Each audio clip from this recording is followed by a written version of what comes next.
इतना ज़्यादा फीस वसूला जा रहा है पेपर के उसमें। अभी रेलवे का पेपर निकला तो पहले क्या हुआ था कि लोको पायलट और इलेक्ट्रीशियन की वैकेंसियाँ एक साथ निकलती थी।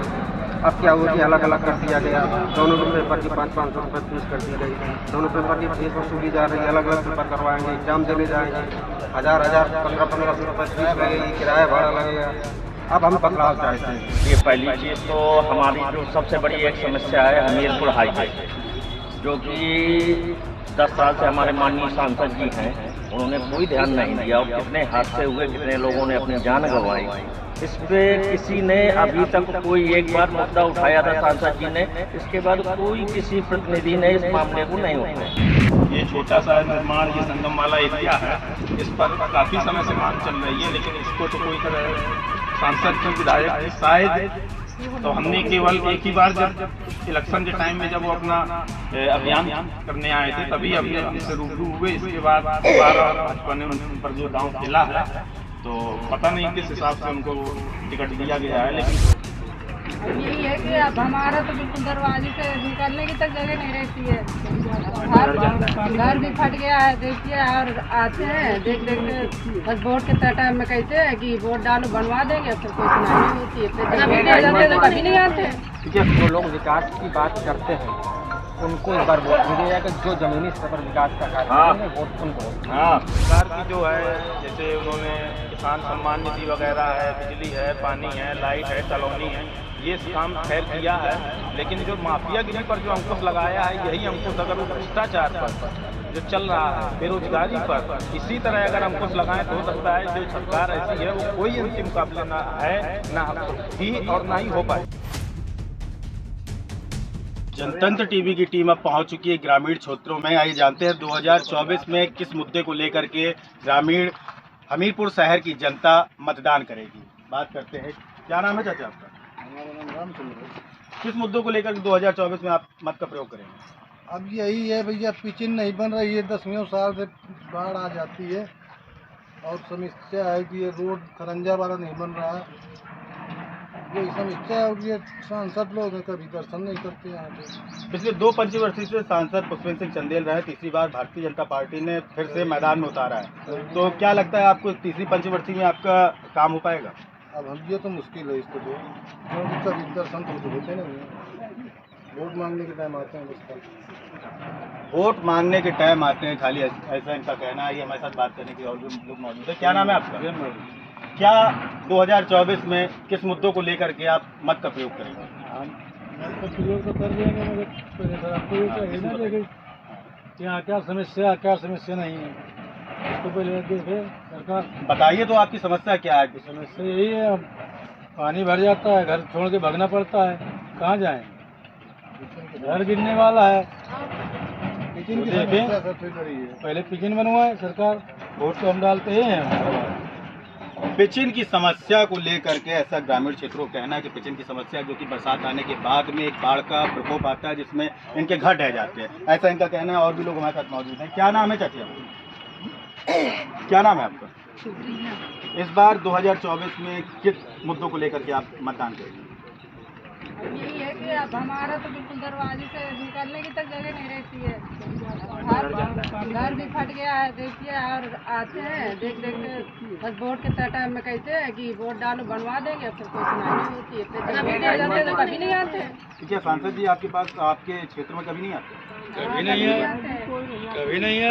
ये और भी लोग मौजूद हैं, उनसे ही बात करते हैं। मौजूद हैं। क्या नाम है आपका? किस मुद्दों को लेकर के इस बार आप वोट करने जा रहे हैं? क्या मुद्दे हैं? देश हित के मुद्दे हैं कि आपके जमीनी मुद्दे हैं? हमारे बस यही समस्या है सर। देखिए पहले मकान हमारे देखिए पूरा बिल्कुल गिरने के कगार पे है, कभी कोई देखने तक नहीं आता, और इतनी समस्या कि हमारे घर में पानी तक चला जाता है, तब भी कोई नहीं देखने आता। घर छोड़ दो, घर छोड़ कहाँ जाएंगे हम? अब इतने बच्चे छोटे छोटे लेकर हम वहाँ रहते हैं, बिल्कुल घर गिरने के कगार पे है, कभी कोई देखने नहीं आता। तो इनका कहना है कि पिचिंग की सबसे बड़ी समस्या है, पिचिंग की लेकर के, जिसको लेकर के ग्रामीण क्षेत्र के लोग हैं। और भी लोग हमारे साथ मौजूद हैं। क्या नाम है आपका? क्या समस्या है? किस समस्या से आप अभी 2024 में किन मुद्दों को लेकर के आप मत का प्रयोग कर रहे हैं? देखिए, सबसे बड़ा मुद्दा तो हमारे यहाँ हमीरपुर सबसे छोटा जिला उत्तर प्रदेश में माना जाता है और 2 नदियों के बीच में घिरा हुआ है, और हम देखते हैं कि आए दिन हमारे यहाँ ये मेन हाईवे जो सीधा मुख्यालय लखनऊ को जोड़ता है, कानपुर से गुजरता है, आए दिन एक्सीडेंट वगैरह होते हैं। 4 लेन को लेकर के काफ़ी दिनों से मांग चल रही है, लेकिन 4 लेन पर कोई अभी प्रभाव नहीं पड़ पाया है, ना कोई प्रस्ताव, बस केवल कागजी कार्रवाई अमल में लाई जाती है और इसके अलावा कोई ऐसा आश्वासन नहीं दिया गया है कि नहीं काम पूरा होगा या नहीं होगा।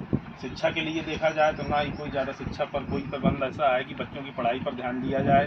रोडवेज बसें हैं, रोडवेज शहर में है, कोई एम्बुलेंस होकर के गुजरती है हमारे यहाँ से तो हो सकता है उस किसी मरीज की दम जो है कई बार रास्ते पर ही टूट जाती है। किसी की शादियाँ वगैरह होती हैं तो जाम इतना भयानक लग जाता है। कानपुर हमारे यहाँ से लमसम 60-65 किलोमीटर दूर है, लेकिन अगर जाम में कोई फंस जाए तो हो सकता है 6 से 7 घंटे का टाइम लग जाता है। और अगर मुख्यालय ही सुरक्षित नहीं रहेगा तो और शहर की आवाम, गांव की आवाम कैसे सुरक्षित रहेगी। ये छोटा सा निर्माण, ये संगम वाला एरिया है, इस पर काफ़ी समय से मांग चल रही है, लेकिन इसको तो कोई तरह सांसद जी, विधायक जी शायद, तो हमने केवल एक ही बार जब इलेक्शन के टाइम में जब वो अपना अभियान करने आए थे तभी हमसे रूबरू हुए। इसके बाद दोबारा भाजपा ने उन पर जो दांव खेला है तो पता नहीं किस हिसाब से उनको टिकट दिया गया है, लेकिन शिक्षा पर, स्वास्थ्य पर ऐसा कोई भी यहाँ की जनता सही नहीं है कि सांसद जी दोबारा आएंगे, ना ही कोई आशा है उतनी ज़्यादा।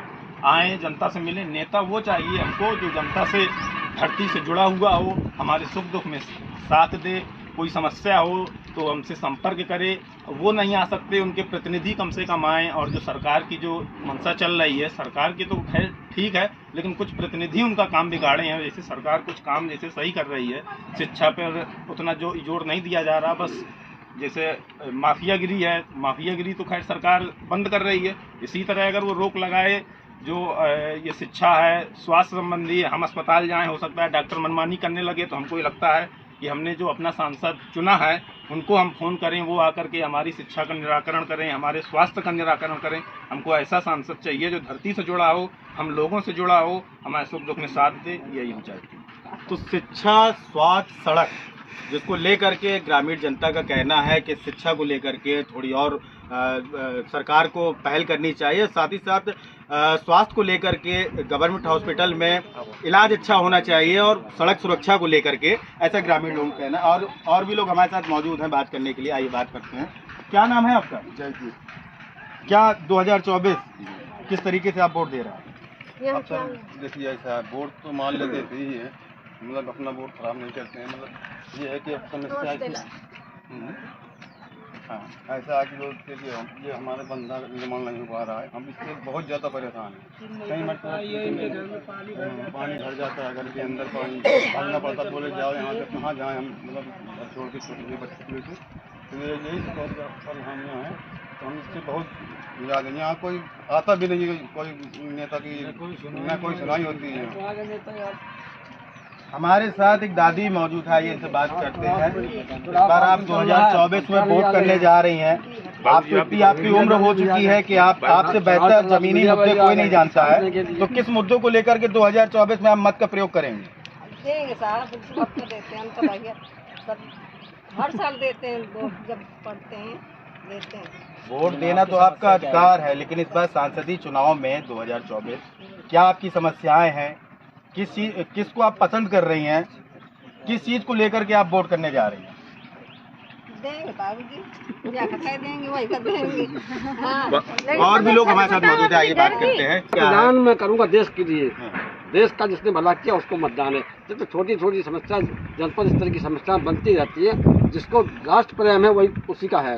तो आप देश के मुद्दे देख रहे हैं, जमीनी मुद्दे नहीं देख रहे हैं? जमीनी मुद्दा देश है, जब देश है तो जमीन है, जब देश ही रहेगा जमीन कहाँ से रहेगी यार। जनतंत्र टीवी की टीम पहुंच चुकी थी ग्रामीण क्षेत्रों में, पूछा जाना जनता की क्या है राय, क्या है ग्रामीण जनता की राय, क्या कुछ अहम मुद्दे हैं उनको, जिस मुद्दों को लेकर के इस बार मत का प्रयोग करने जा रही है। अब हम आ चुके हैं हमीरपुर शहर के अंदर और जानते हैं हमीरपुर शहर की जनता की क्या है राय, किस मुद्दों को लेकर के 2024 में हमीरपुर की जनता मत का प्रयोग करेगी। आइए हमारे साथ बात करने के लिए मौजूद है। क्या नाम है आपका? मेरा अरविंद कुमार एडवोकेट। किस मुद्दों को लेकर के आप 2024 में वोट करने जा रहे हैं? देखिए, पहली चीज़ तो हमारी जो सबसे बड़ी एक समस्या है हमीरपुर हाईवे, जो कि 10 साल से हमारे माननीय सांसद जी हैं, उन्होंने कोई ध्यान नहीं दिया और कितने हादसे हुए, कितने लोगों ने अपनी जान गंवाई। इस पे किसी ने अभी तक कोई एक बार मुद्दा उठाया था सांसद जी ने, इसके बाद कोई किसी प्रतिनिधि ने इस मामले को नहीं उठाया। दूसरा मुद्दा महंगाई, बेरोजगारी, शिक्षा। जो शिक्षा पे सरकार ने जीएसटी लगा रखी है, जीएसटी हटाना चाहिए। शिक्षा तो वैसे भी फ्री संविधान दे रखा है कि हर व्यक्ति को शिक्षा मिलनी चाहिए। अब आप शिक्षा ही अगर जीएसटी पे ला देंगे तो फिर क्या होगा भविष्य इस देश का। तो देखा जाए तो पिछली बार भारतीय जनता पार्टी ने उम्मीदवार ठहराया पुष्पेंद्र सिंह चंदेल को, 2 बार यहाँ से सांसद रह चुके पुष्पेंद्र सिंह चंदेल। इस बार आपको क्या लगता है, क्या कुछ हमीरपुर की जनता का मूड है, किसको पसंद कर रही है? देखिए, अभी तो कुछ नहीं कहा जा सकता किसको पसंद कर रही है, किसको नहीं पसंद कर रही है। लेकिन जो इधर के स्थानीय मुद्दे हैं, सांसद जी ने किसी मुद्दे पे ध्यान नहीं दिया। ना ही सांसद जी कभी आए, ना हम लोगों से कभी चर्चा की, ना मिले। ये सांसद जी का कर्तव्य है। सिर्फ चुनाव आए, 5 साल बाद हवा ही हो गए, दिल्ली में रहते हैं। हमीरपुर तो आना चाहिए। है संसदीय क्षेत्र की नहीं है हमीरपुर, कि हमीरपुर शहर से, उनके संसदीय क्षेत्र से बाहर है। तो उनको कम से कम इधर के लोगों के जो लोकल मुद्दे हैं उनको समझना चाहिए। जो अन्य जैसे मौदा क्षेत्र में पानी की गर्मियों में किल्लत होती है, ये सब चीज़ों पे ध्यान देना चाहिए उनको। उनका एक गांव जो सबसे पहले जब सांसद बने तो उन्होंने टोला गांव गोद लिया। आज उस गांव की पोजीशन देख लीजिए, पोजीशन आप खुद देख लीजिए, हमें कहने की ज़रूरत नहीं है। तो उनको कम से कम विकास कार्य करना चाहिए। मैं ये चाहता हूँ कि जो भी हो डेवलप हो इधर, क्योंकि खनिज संपदा से तो आप लूट के ले जा रहे हैं। कोई भी सरकार आए, यहाँ बीजेपी सरकार आए, कांग्रेस सरकार आए, सपा आए, बसपा आए, लेकिन उन्होंने इस जिले को लूटा है। उसका इन्वेस्टमेंट अगर 25% भी इन्वेस्टमेंट अगर इधर किए होते तो शायद हमीरपुर सबसे अच्छा जिला बन गया होता। आप स्वास्थ्य सेवा देख लीजिए हमीरपुर, जरा सा भी चोट लगेगी आपको सीधे कानपुर रिफर। रेलवे लाइन की भी समस्या है, कानपुर रिफर। ये कोई तरीका? डिस्ट्रिक्ट हॉस्पिटल है आपका, ना इधर डॉक्टर हैं, कुछ मशीनरी नहीं है, सुविधाएं नहीं है। आप कम से कम, आप इधर के प्रतिनिधि हैं, विधायक जी हों या सांसद महोदय हों, कम से कम इनको देखना चाहिए कि भाई डिस्ट्रिक्ट हॉस्पिटल है, आपने तुरंत डॉक्टर ने रिफ़र किया, जरा सी चोट पे कानपुर जाओ, और कानपुर में साला गरीब आदमी लुटे। ये कोई तरीका नहीं है। हम प्रतिनिधि इसीलिए चुनते हैं ना कि हमारी समस्याओं का निराकरण करें, कि आप 5 साल के बाद बिल्कुल गायब हो जाएं, दिखे ही नहीं कि हमारे प्रतिनिधि हैं कहाँ। तो मूलभूत सुविधाओं को लेकर के यहाँ के लोगों का कहना है कि वंचित हैं। आइए और भी लोग हैं, इनसे बात करते हैं। क्या 2024 में किस मुद्दों को लेकर के आप बता दिए? आपकी सड़क हो गई और स्वास्थ्य शिक्षा और रेलवे लाइन भी थी, उसको भी कुछ नहीं हुआ उसमें। अच्छा, तो कहीं ना कहीं रेलवे लाइन, सड़क सुरक्षा को लेकर के इनके मुद्दे हैं, तमाम मुद्दे हैं। आइए हमारे साथ और भी लोग मौजूद हैं। क्या नाम है आपका? नंदकिशोर चक्रवर्ती। क्या किस मुद्दों को लेकर के 2024 में आप अपने मत का प्रयोग करेंगे? ये सरकार जो है ना, तो न तो रोजगार दे रही, और बेरोजगार युवा घूम रहा है, फिर रहा है, भटक रहा है, न तो उनको रोजगार मिल रहा है। बट पेपर लीक हो रहे हैं, पेपर जितने भी पेपर हुए तो सब लीक हुए। आएगी सरकार और पेपर करवाएगी, लीक हो जाएगा पेपर, फिर दोबारा पेपर करवाएगी। इतना ज़्यादा फीस वसूला जा रहा है पेपर के उसमें। अभी रेलवे का पेपर निकला तो पहले क्या हुआ था कि लोको पायलट और इलेक्ट्रीशियन की वैकेंसियाँ एक साथ निकलती थी। अब क्या हुआ कि अलग अलग कर दिया गया, दोनों के पेपर की 500-500 रुपये फीस कर दी गई। दोनों पेपर की फीस वसूली जा रही है, अलग अलग पेपर करवाएंगे, एग्ज़ाम देने जाएंगे, 1000-1000, 1500-1500 रुपये फीस लगेगी, किराया भाड़ा लगेगा।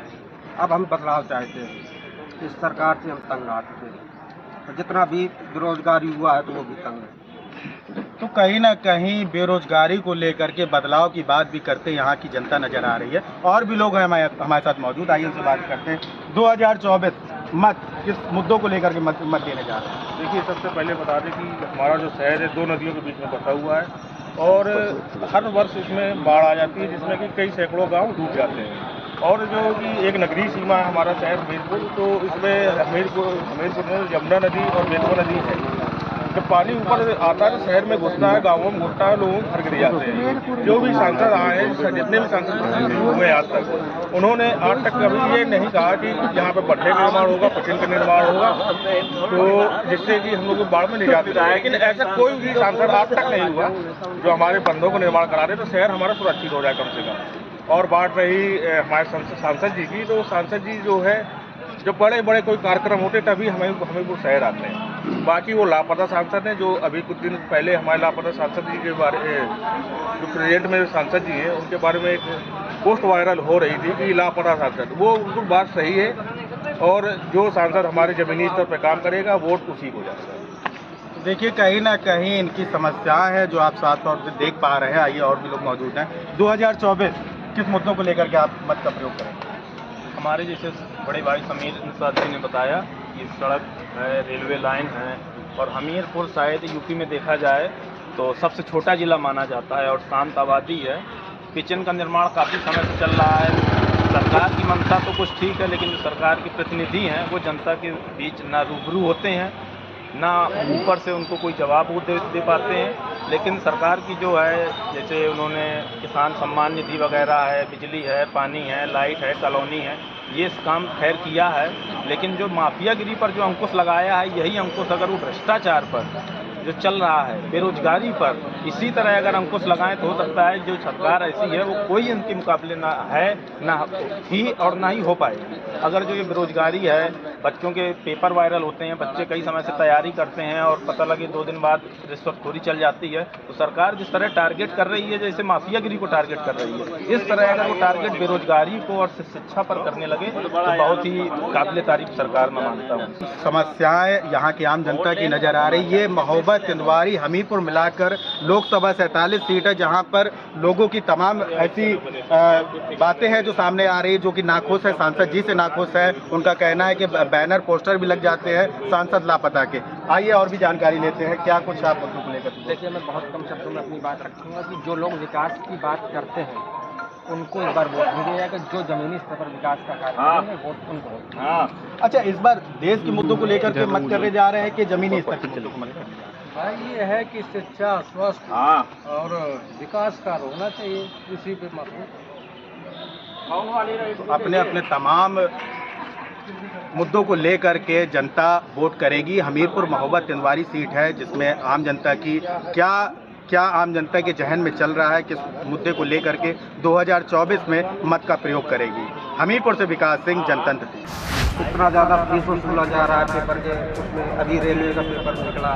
तो पहले क्या हुआ था कि लोको पायलट और इलेक्ट्रीशियन की वैकेंसियाँ एक साथ निकलती थी। अब क्या हुआ कि अलग अलग कर दिया गया, दोनों पेपर की 500-500 रुपये फीस कर दी गई। दोनों पेपर की फीस वसूली जा रही है, अलग अलग पेपर करवाएंगे, एग्जाम देने जाएंगे, 1000-1000, 1500 रुपये फीस लगेगी, किराया भाड़ा लगेगा। अब हम बदलाव चाहते हैं। ये पहली चीज़ तो हमारी जो सबसे बड़ी एक समस्या है हमीरपुर हाईवे, जो कि 10 साल से हमारे माननीय सांसद जी हैं, उन्होंने कोई ध्यान नहीं दिया और कितने हादसे हुए, कितने लोगों ने अपनी जान गंवाई। इस पे किसी ने अभी तक कोई एक बार मुद्दा उठाया था सांसद जी ने, इसके बाद कोई किसी प्रतिनिधि ने इस मामले को नहीं उठाया। ये छोटा सा निर्माण, ये संगममाला एरिया है, इस पर काफ़ी समय से मांग चल रही है, लेकिन इसको तो कोई तरह सांसद के विधायक शायद, तो हमने केवल एक ही बार जब इलेक्शन के टाइम में जब वो अपना अभियान करने आए थे तभी अभी हमसे रूबरू हुए। इसके बाद दोबारा भाजपा ने उन पर जो दांव खेला है, तो पता नहीं किस हिसाब से उनको टिकट दिया गया है। लेकिन यही है कि अब हमारा तो बिल्कुल दरवाजे से निकलने की तक जगह नहीं रहती है। घर भी फट गया है, देखिए, और आते हैं देख के बस वोट के टाइम में कहते हैं कि वोट डालो बनवा देंगे, फिर कोई सुनाई नहीं होती है, तो कभी नहीं आते। जो लोग विकास की बात करते हैं उनको इस बार वोट नहीं दिया जाएगा, जो जमीनी स्तर पर विकास का कार्य करेंगे वोट उनको। सरकार की जो है, जैसे उन्होंने किसान सम्मान निधि वगैरह है, बिजली है, पानी है, लाइट है, कॉलोनी है, ये काम खैर किया है। लेकिन जो माफियागिरी पर जो अंकुश लगाया है, यही अंकुश अगर वो भ्रष्टाचार पर जो चल रहा है, बेरोजगारी पर इसी तरह अगर अंकुश लगाएं तो हो सकता है जो सरकार ऐसी है वो कोई इनके मुकाबले ना है, ना थी और ना ही हो पाए।